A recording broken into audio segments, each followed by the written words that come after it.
माँ की दौलत, दिल चुलने वाली कहानी। एक गांव में श्याम नाम का एक गृहस्थ रहता था। उसकी पत्नी का नाम गंगा था। उनको 2 बेटे और 2 बेटियां थी। एक छोटा सुखी परिवार था। श्याम ने अपना सब पैसा उसके बेटे और बेटियां इनकी पढ़ाई, शादी और उनके लिए अच्छे घर बनाने में खर्च कर दिया।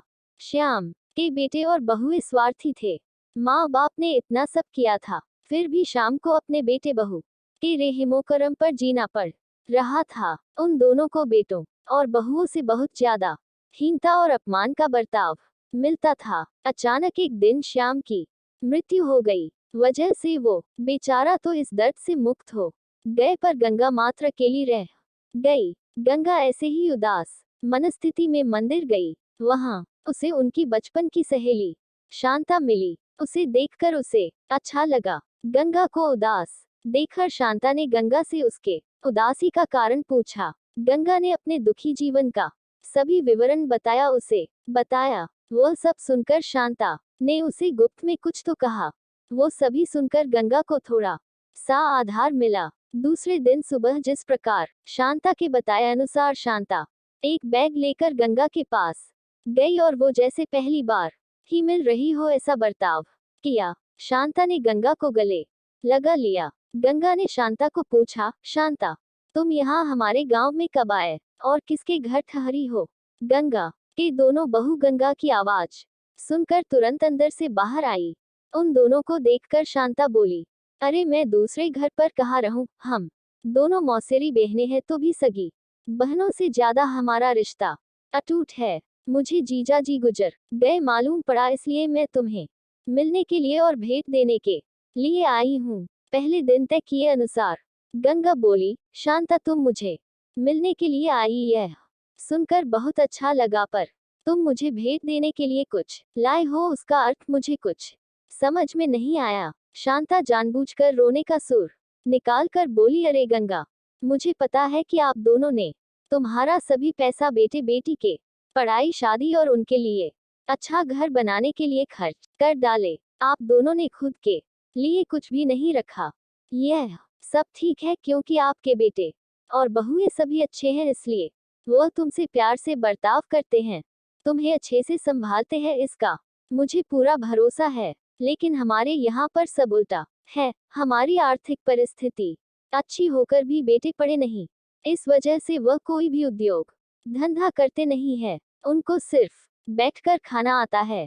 अमीर है, इस वजह से उनकी शादी भी हो गई, परंतु उनकी पत्नियां हम दोनों का बार बार अपमान करती रहती है और मेरे बच्चे वह देखकर भी कुछ भी नहीं बोलते उन्हें।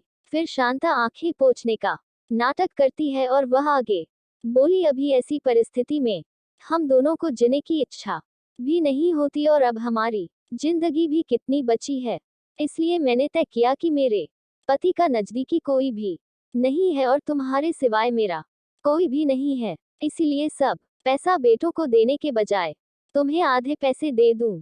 ऐसा विचार करके मैं मेरे पति की रजामंदी से 25 तोला वजन के 10-12 सोने के गहने और 50,000 रुपए इस बैग में लाई हूँ। इस बैग में 45,000 की नोटें हैं और 1 रुपयों की 5,000 अनाने हैं। अभी तुम कुछ भी ना कहते हुए हमारा प्यार समझकर यह बैग और उस की चाबी ले लो। मैं सिर्फ तुम्हारे पास चाय पीकर तुरंत चली जाऊंगी। शांता का ये बोलना सुनकर सास की बहन कोई सामान्य औरत नहीं है, बल्कि बहुत अमीर औरत है और धन की तिजोरी साथ लाई है। ऐसा विचार करके गंगा की बड़ी बहू प्यार का नाटक करके उनको बोली कि क्या मासी, आप इतनी जल्दी क्यों जा रही हो? अभी आए हो तो रहो हमारे घर 2-4 दिन।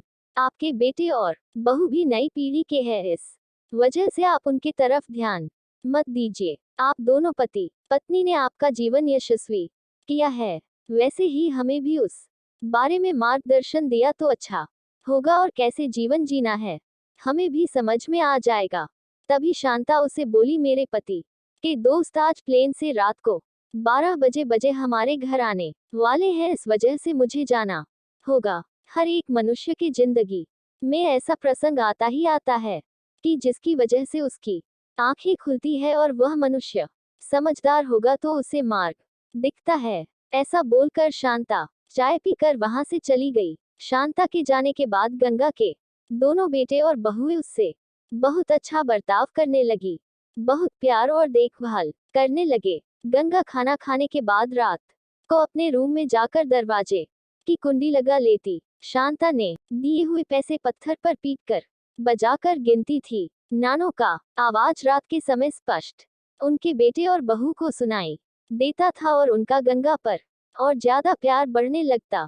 ऐसा 5-6 महीने तक चलता रहा, लेकिन पैसे गिनने का काम मात्र खत्म नहीं हो रहा था और ये सिलसिला गंगा ने अपने मरने तक चालू रखा। गंगा के आखिरी 6 साल खुशियों में बीते, परंतु एक दिन अचानक गंगा की मृत्यु हो गई। उसके जाने के बाद रिवाज और लोकलाज के लिए उसके बहुओं ने और बेटों ने आंसू बहाए। फिर उन्होंने स्मशान से आने के बाद उन्होंने तुरंत मां के रूम में जाकर उस बैग का ताला खोला और क्या उनको धक्का लगा, क्योंकि उसमें सिर्फ पुराने समाचार पत्र, 4-5 वजनदार पत्थर और सिर्फ 1 रुपया था। वो रुपया भी पत्थर पर पीटने पर पूरा का पूरा खराब हो गया था।